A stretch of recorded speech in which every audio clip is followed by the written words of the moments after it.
Hola y bienvenidos sean a su podcast conversatorio de Lance NNIH. Este mes, Jorge Reina y un invitado experto en el tema serán los encargados de llevarnos a través de los caminos de las neurociencias, la neurología y la neurocirugía a través del diálogo, el análisis y el arte de la explicación. Hola, buenas tardes. En nombre del capítulo estudiantil de la American Association of Neurological Surgeons, ANS-NMH-IPN, les damos la más cordial bienvenida a su primer conversatorio, el cual será un recuento y relato de las experiencias que han tenido nuestros doctores a lo largo para llegar a su carrera en donde están hoy en día. En esta ocasión contamos con la presencia de la doctora Sara Isaías Milán. Ella es egresada de la Facultad de Medicina de la Universidad Autónoma de Guadalajara, con una especialidad en neurología por el Instituto Nacional de Neurología y Neurocirugía, Manuel Velasco Suárez, además de contar con una alta especialidad en Parkinson y trastornos de movimiento. De igual forma, en el Instituto Manuel Velasco Suárez. Por último, tiene un máster en trastorno del movimiento por la Universidad de Murcia en España. Doctora, ¿puede contarnos un poco sobre usted? Hola, buenas tardes. Primero que nada, muchas gracias por la invitación. Efectivamente, yo inicié mis estudios en medicina en la ciudad de Guadalajara, en la Universidad Autónoma de Guadalajara. Ahí estudié lo que fue toda la carrera. Posteriormente entré al servicio social, al internado, donde también lo realicé en la ciudad de Guadalajara, en la clínica 110 del IMSS. Posteriormente me fui al servicio social, el cual lo realicé en el área de investigación en la ciudad de Colima, en el Seguro Social. Y ya me vine a la Ciudad de México a hacer la especialidad. Estudié en el Instituto Nacional de Neurología y Neurocirugía Manuel Velasco Suárez. Ahí hice la residencia de neurología, pero antes, para entrar a neurología, tuve que hacer un tronco común, 2 años de medicina interna, que hice en el Grupo Ángeles, y ya posteriormente me pasé al Instituto de Neurología, donde terminé mis estudios. Bueno, les voy a explicar al público presente brevemente de lo que se trata el conversatorio, que básicamente es una plática en la cual la dinámica es realizar una conversación con usted para realizarle una serie de preguntas y que usted nos pueda compartir acerca de sus experiencias y de su trayectoria en su carrera. Claro que sí. Primeramente, para abrir, me gustaría preguntarle qué es lo que la motivó a estudiar la carrera de medicina y posteriormente quién la llevó a especializarse en la rama de la neurología. Sí, bueno, a diferencia de muchas personas que saben que desde pequeños quieren ser médicos, yo vengo de una familia de médicos, entonces no quería estudiar medicina. Yo tenía la idea de que iba a ser licenciada en Derecho. Incluso el último año de preparatoria en sexto semestre, yo todavía estaba segura que iba a estudiar Derecho. Sin embargo, justo pasó un evento que en Colima, el último año de preparatoria, yo soy de Colima, bueno, allá vivía. Hubo un terremoto en el 2003 en Colima muy fuerte, entonces como no había luz en mi casa ni nada, pues mi mamá dijo que íbamos a tener que ir a apoyar al hospital a ver si necesitaban algo, porque ella trabajaba ahí, es médico. Y ahí fue donde empezó a despertarme el interés por estudiar medicina. Cambié rotundamente de querer ser abogada o estudiar Derecho a querer estudiar medicina, y bueno, a los 6 meses que ya tenía que decidir, estaba 100% segura que quería ser médico y heme aquí. ¿Y por qué decidió especializarse en la neurología? En neurología. Bueno, justo yo tampoco estaba segura de querer neurología. Me gustaba mucho cardiología y me gustaba neurología, pero incluso en la carrera se me había hecho muy difícil la materia de neurología, sobre todo la neuroanatomía. Entonces estaba como muy indecisa. Y al final de cuentas era para mí un reto, por lo mismo de que era difícil, me dieron más ganas todavía de querer estudiar neurología, y por eso es que decidí aplicar a neurología. ¿Y cuál ha sido una de sus mayores satisfacciones que usted haya sentido a lo largo de su carrera? Híjole, creo que no es un caso nada más, sino, o sea, no es algo en específico, sino realmente ver cómo uno puede ayudarle a los pacientes. Hay muchos comentarios acerca de la neurología, ¿no? Que realmente nosotros no curamos nada, o que es de las especialidades donde realmente los pacientes pues tienen un peor pronóstico por el tipo de enfermedades que tienen, pero la realidad es que no, hay muchas enfermedades tanto que pueden prevenirse como tener una excelente calidad de vida con un adecuado tratamiento. Y cuando uno como médico ve hace un cambio en la calidad de vida de la persona o hace un buen diagnóstico y de eso depende el pronóstico del paciente, en realidad es una gran satisfacción. Entonces creo que no es como un solo evento, sino el conjunto de eventos en los que uno ve el cambio en el paciente que hacen que se sienta satisfecho con lo que estás haciendo, ¿no? Claro, concuerdo completamente. A fin de cuentas, el cerebro es lo que hace que seamos lo que somos, ¿no? Muy bien. ¿Y el reto más difícil en su formación académica, cómo lo afrontó? ¿Cuál fue? Creo que lo más difícil es el estar lejos de casa. Yo que no estudié donde vive mi familia, que tuve que salir desde los 17 años de Colima, que es donde vivía mi familia, me tuve que ir a Guadalajara, posteriormente me tuve que venir a la Ciudad de México. Es difícil el separarte, sobre todo cuando eres como muy unida a tu familia. El separarte es muy difícil y se vuelve todavía más difícil cuando vienen otras cosas como las guardias, los desvelos, el tener que prepararte para un examen tan difícil como es el ENARM. Entonces, creo que el estar lejos de mi familia ha sido como el reto más difícil.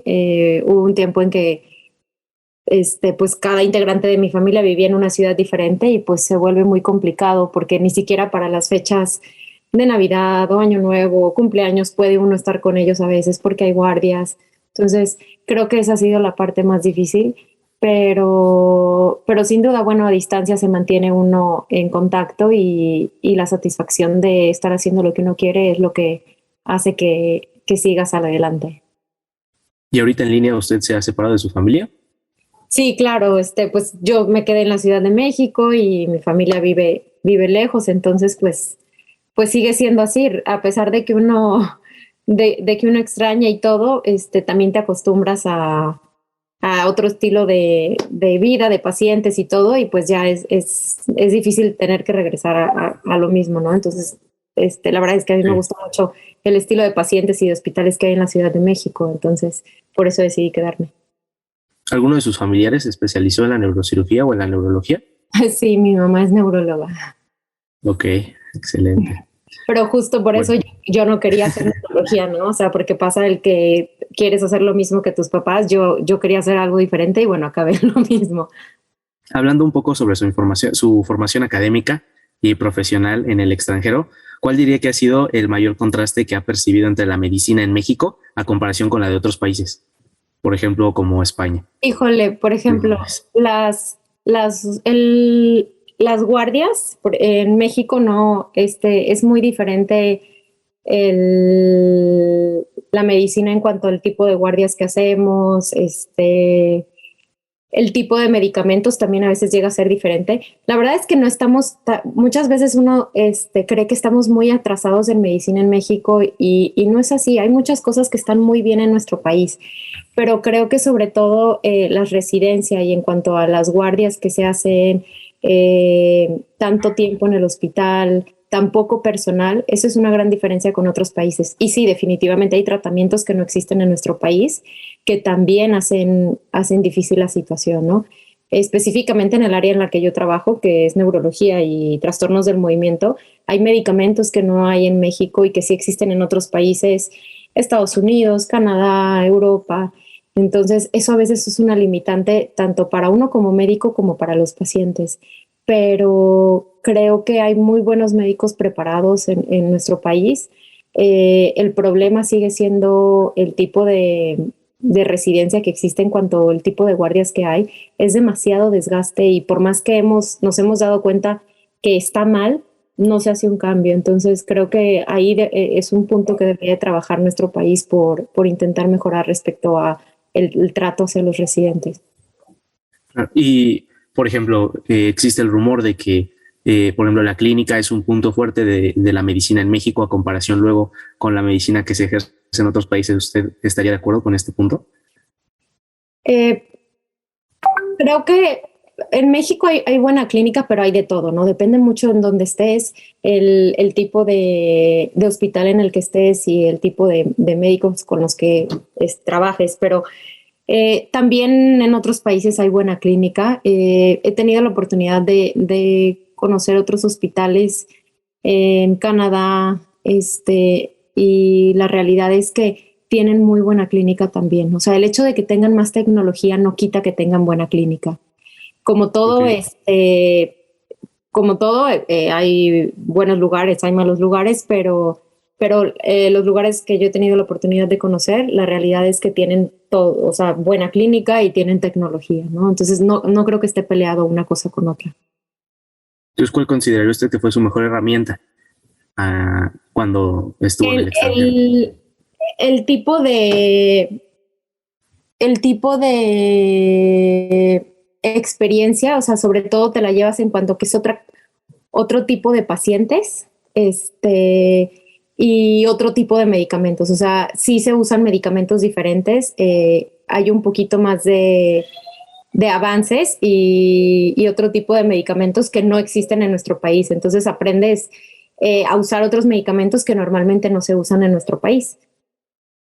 Ahora hablando sobre específicamente en relación a la rama de la neurología, ¿cuál ha sido como su experiencia como mujer en la rama de las neurociencias? ¿Ha tenido alguna complicación? No, sí, a veces hay mucho, todavía existe este tema de que es difícil la medicina, un poco más difícil para las mujeres que para los hombres, pero la realidad es que yo nunca he tenido hasta el momento algún problema respecto a eso. Cuando hice la especialidad de neurología éramos varias mujeres, obviamente predominaban los hombres, pero aún así éramos muchas mujeres, teníamos un buen trato del resto de médicos, de los compañeros residentes, de otras especialidades con las que convivíamos, neurocirugía, psiquiatría. La realidad es que nunca he tenido una mala experiencia respecto a el trato con el entorno, en el entorno médico por ser mujer. Tal vez con quien queda es un poquito más difícil, a veces incluso es con los pacientes, porque todavía hay un poquito pues tal vez diríamos machismo respecto al trato de los pacientes hacia uno como médico. A veces creen que uno es el ayudante o algo más y no se dirigen a uno como médico, pero ya cuando van viendo cómo uno los trata y cómo se desenvuelve en la consulta, la verdad es que nunca he tenido mayor problema. Entonces, hasta ahorita mi experiencia ha sido buena. Se me han abierto oportunidades, no se me ha cerrado alguna oportunidad por el hecho de ser mujer y he tenido varias colegas también neurólogas que no hemos tenido problemas hasta el momento.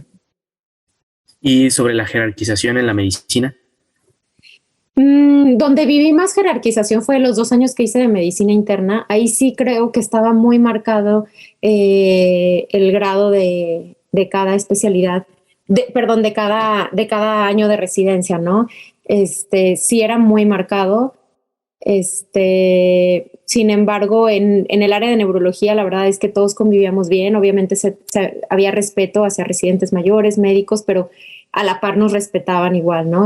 Aunque sea un residente mayor, siempre había respeto. Creo que neurología no es una especialidad en que haya un trato tan marcado en cuanto a residentes, porque hay otras especialidades quirúrgicas o sobre todo quirúrgicas donde sí está muy marcado la diferencia entre los años de residencia. Aquí la verdad es que se trabaja muy bien, es un ambiente muy agradable y como tal no viví como alguna diferencia o un maltrato por otras jerarquías. Entonces, la verdad es que bastante bien. Y específicamente cuando usted intentó entrar al Instituto Nacional de Neurología y Neurociencias, ¿fue complicado el examen? Es difícil sobre todo porque sabes que tienes que tener varias opciones. Desde el inicio yo busqué todas las opciones donde se podía hacer neurología. El lugar más peleado es el Instituto Nacional de Neurología. Y pues sí, son muchos sentimientos encontrados, miedo, preocupación de que uno no vaya a quedar ahí, de si vas a quedar en alguna otra sede, porque depende de muchos factores. Obviamente hacen entrevistas, hacen examen, se fijan en los lugares del ENARM, o sea, es un conjunto de situaciones y varias entrevistas con diferentes médicos de enseñanza, de servicio de neurología. Entonces, sí es demasiado estrés. Yo puedo decir que el día que iban porque me acuerdo que cuando salieron las listas de quiénes habían entrado a neurología. Primero habían dicho una fecha y no recuerdo por qué, pero se retrasó todo y cambiaron las fechas. Y ese día yo justo estaba en el Congreso de Neurología porque acostumbraba a ir desde que soy estudiante de medicina a los congresos de neurología cada año. Y ese día estaba en el Congreso, pero me sentía muy mal, me dolía el estómago muchísimo de tanto estrés de saber si iba a quedar o no. Entonces, creo que como todo, ¿no? Las dos situaciones donde he vivido más estrés respecto a medicina ha sido el día del ENARM, el estar esperando los resultados del ENARM y el estar esperando los resultados de la especialidad de neurología, si iba a entrar o no. Entonces, híjole, no se lo deseo a nadie, porque sí es mucho estrés. ¿Qué tips nos podría dar para presentar el ENARM? Para el ENARM, híjole, creo que es un examen, quien diga que es un examen fácil estaría mintiendo. Es un examen complicado, sobre todo porque hay muchas preguntas capciosas que podrían tener más de una respuesta.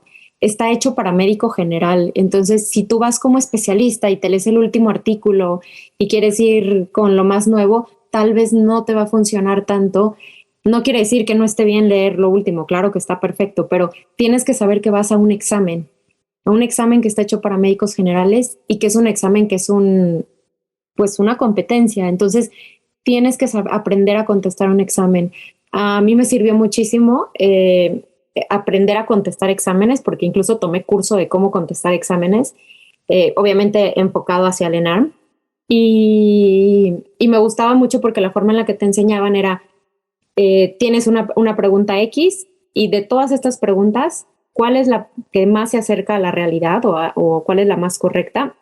Y las otras, ¿por qué no lo son? Entonces tienes que pensar de esa manera. Hay que estudiar mucho ginecología, mucho pediatría, porque todo se parece. En cuanto a lo de pediatría, recuerdo, todos son síndromes diarreicos y todos te pueden sonar igual. Entonces hay que ser muy minucioso para saber cuál es la diferencia entre uno y otro y para saber qué agente es. Lo mismo en ginecología, sobre los sangrados.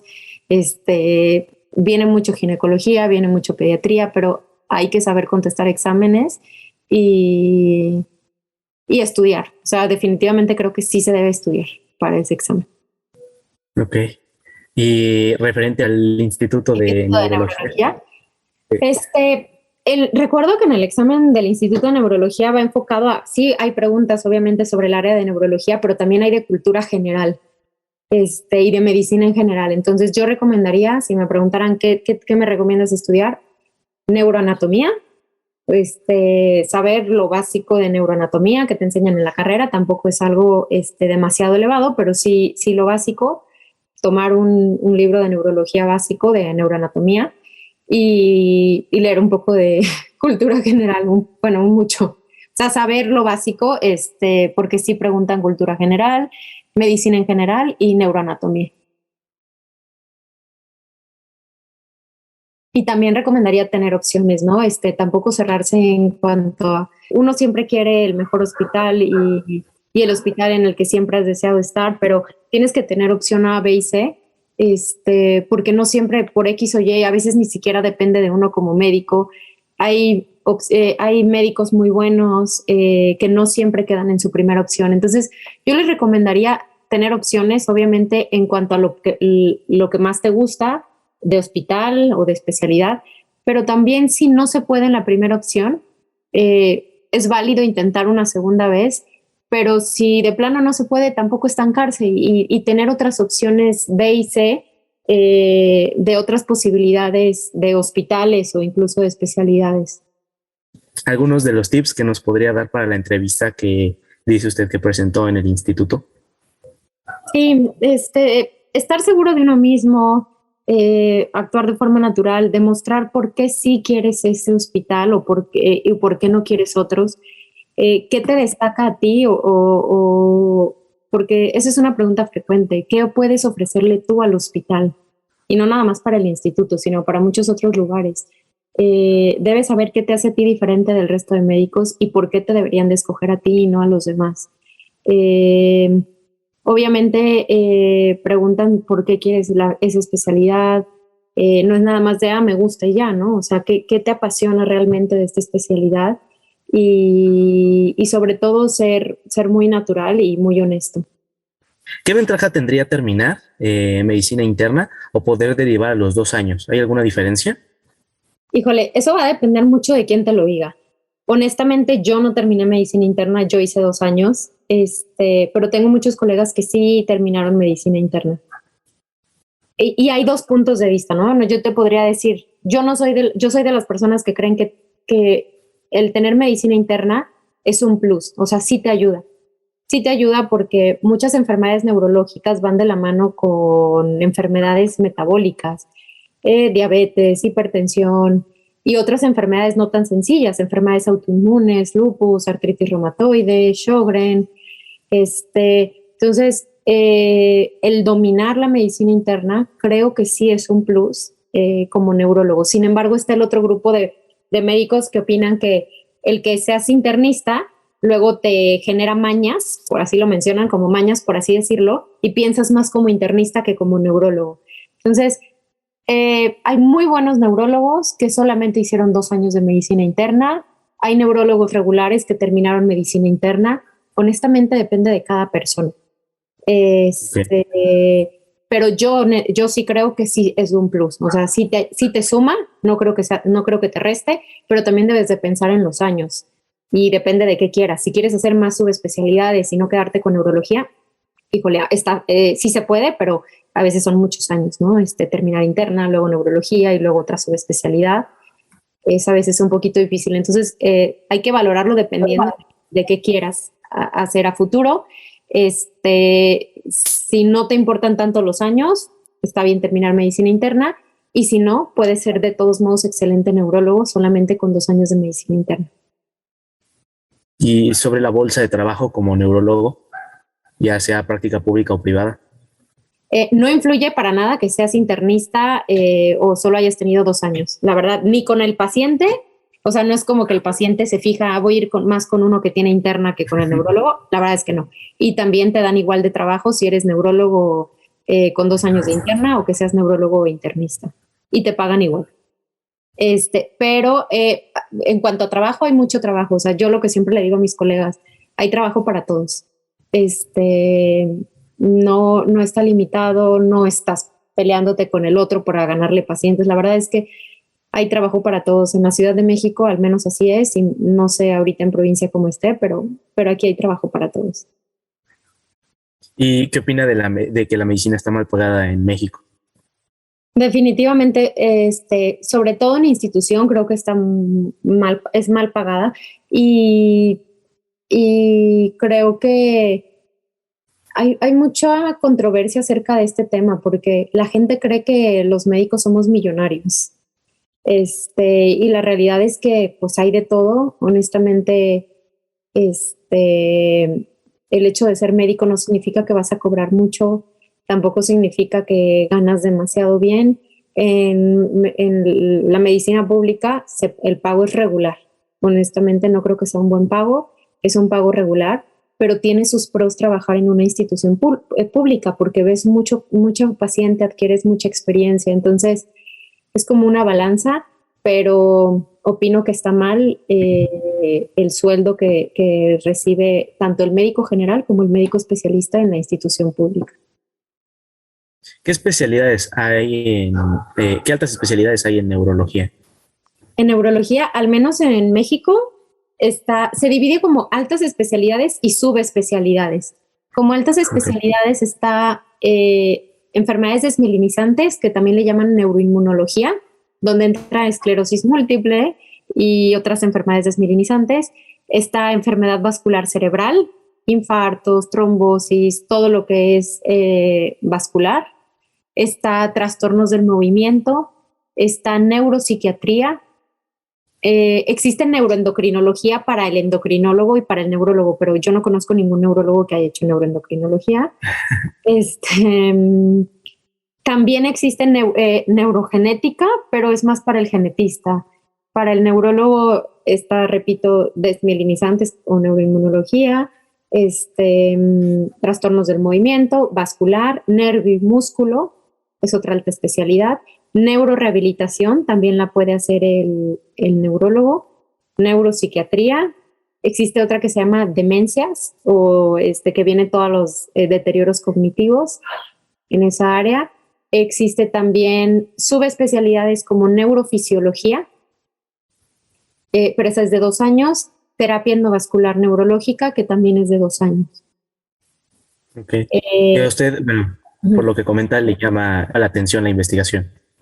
Creo que algo que completa mucho al médico como tal es poder laborar en diferentes áreas.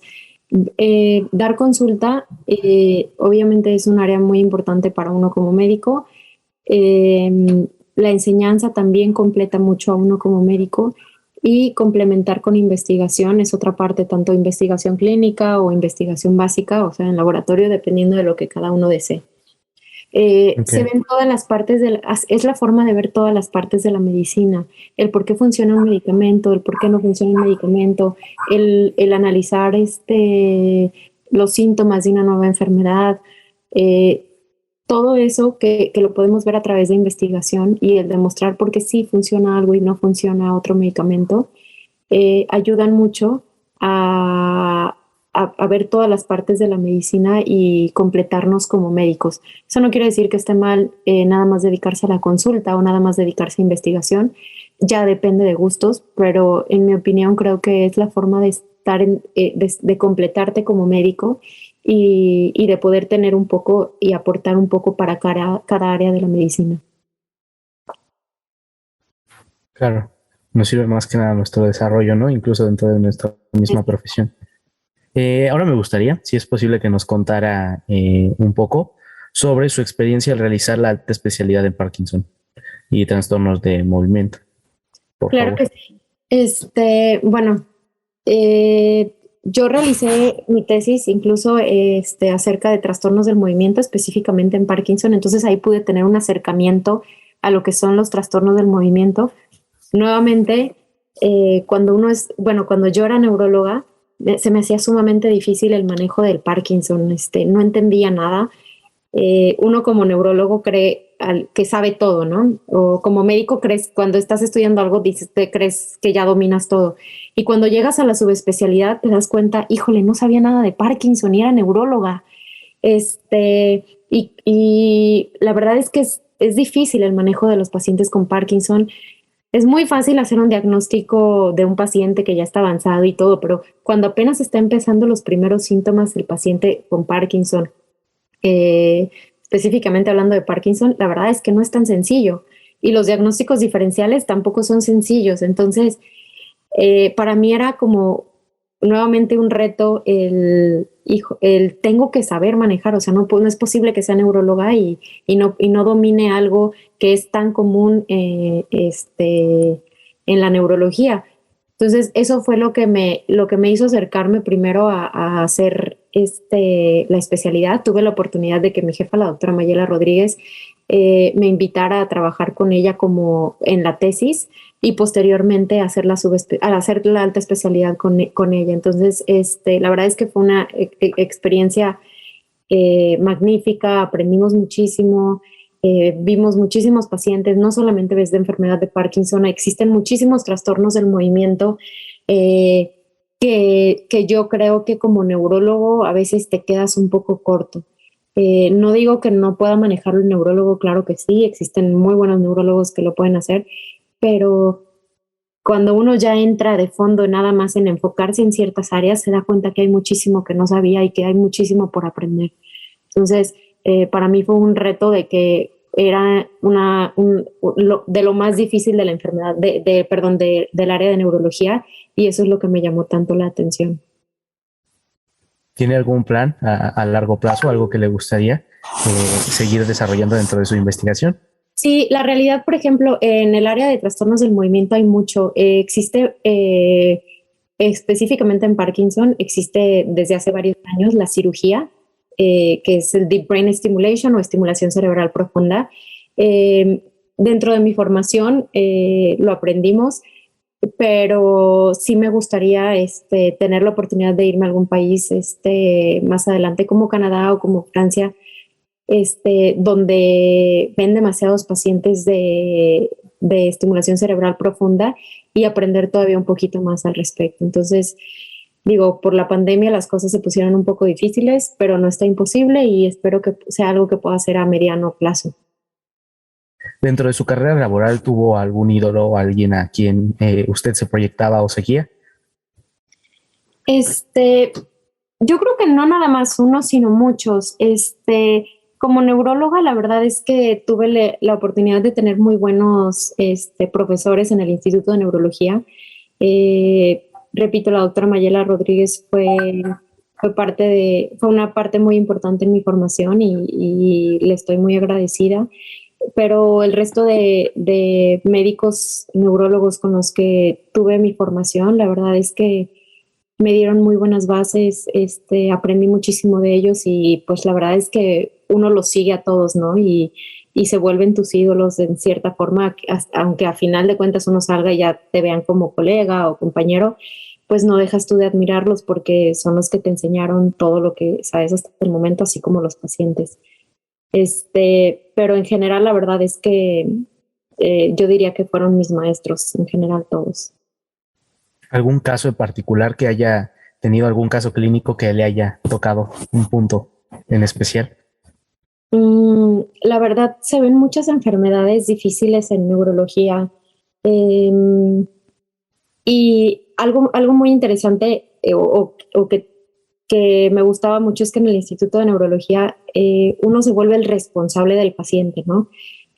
Tú eres el encargado cuando ya eres R3 de saber qué tiene tu paciente, de manejarlo, y los pases de visita son con todos los médicos y en conjunto opinan todos, pero a final de cuentas la decisión de qué se le va a hacer y cuál es el diagnóstico final de tu paciente eres tú como médico residente de tercer año, sobre todo porque tú diriges a los demás y tú los orientas y de ti depende que se hagan buenos diagnósticos o no. Y la verdad sí tuve oportunidad de ver diferentes casos. Recuerdo uno en particular que era un paciente con síndrome de Behçet, neuro-Behçet o Behçet.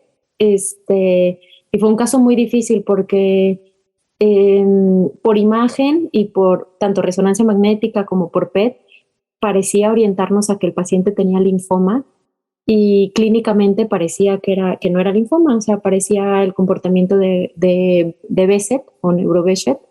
Y fue muy discutido ese caso porque tenías que pelear, es justo lo que les digo, ¿no? Era la clínica contra la imagen, ¿no? Y pues todos dicen, es que es el PET, es la imagen, acabamos en biopsia de la lesión del paciente, y la biopsia también apuntaba para probable linfoma.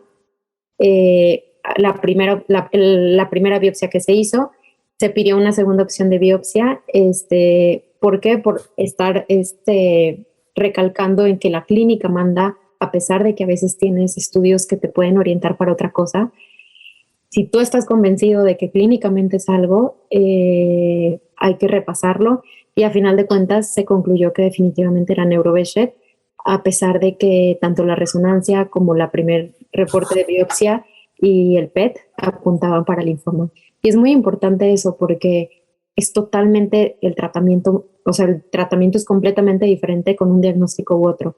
Y el paciente depende de que hagas un buen diagnóstico. Y si te quedas nada más con el reporte de imagen, el reporte de resonancia, de PET o de la primera biopsia, haces un diagnóstico incorrecto. Entonces, algo que me enseñó mucho un R mayor, que es el doctor Coulson, fue que la clínica manda. Entonces, tienes que hacer una buena clínica y si lo haces bien, estar bien seguro de ti mismo, porque a veces te puede confundir en vez de ayudar el estudio de imagen. Y si te dejas llevar, entonces te puedes equivocar.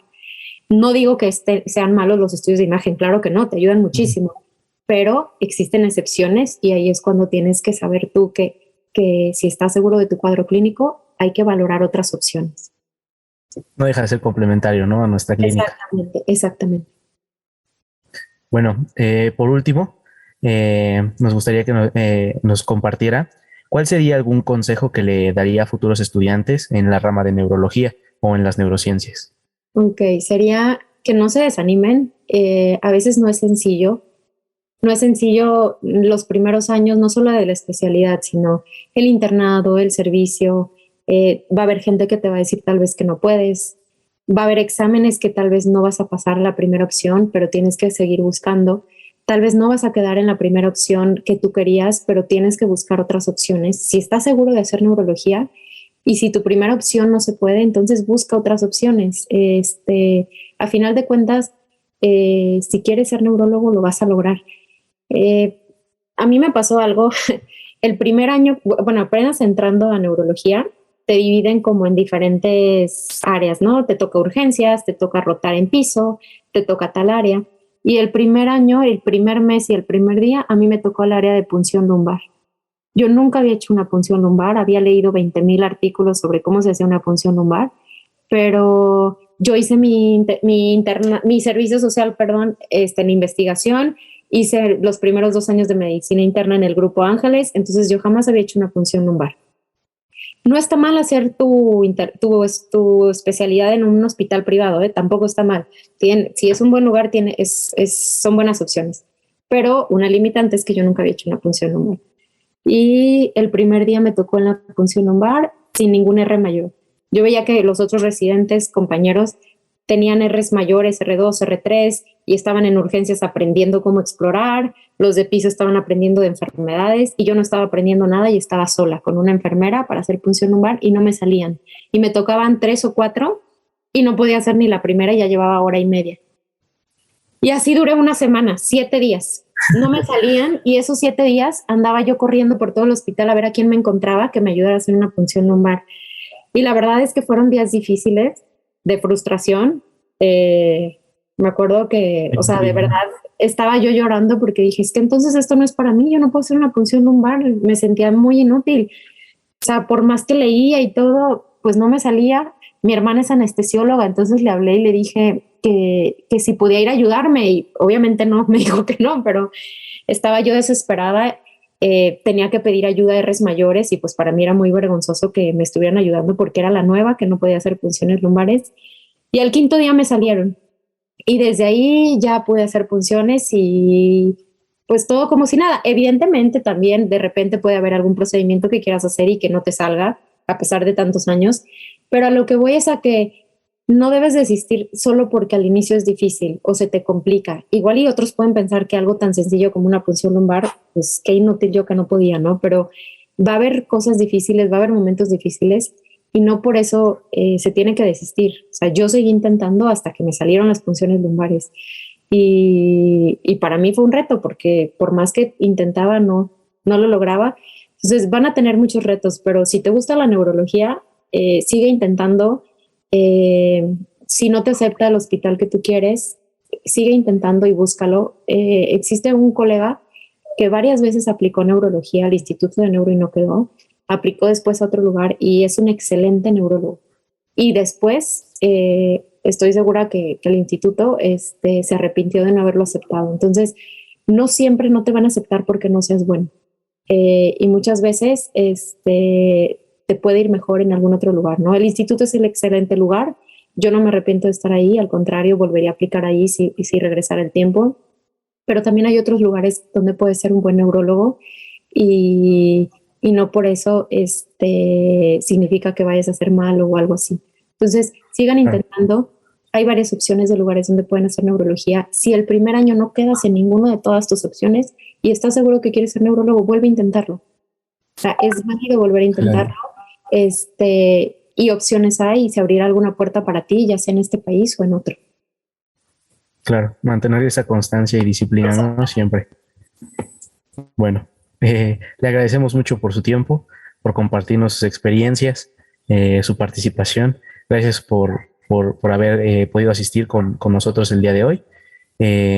También pues se vuelve nuestra madrina porque es nuestro primer conversatorio y esperamos que pueda colaborar con nosotros en futuros proyectos. Claro que sí, les agradezco a ustedes mucho la invitación y estoy para servirles en lo que necesiten y puedo apoyarlos. Muchas gracias.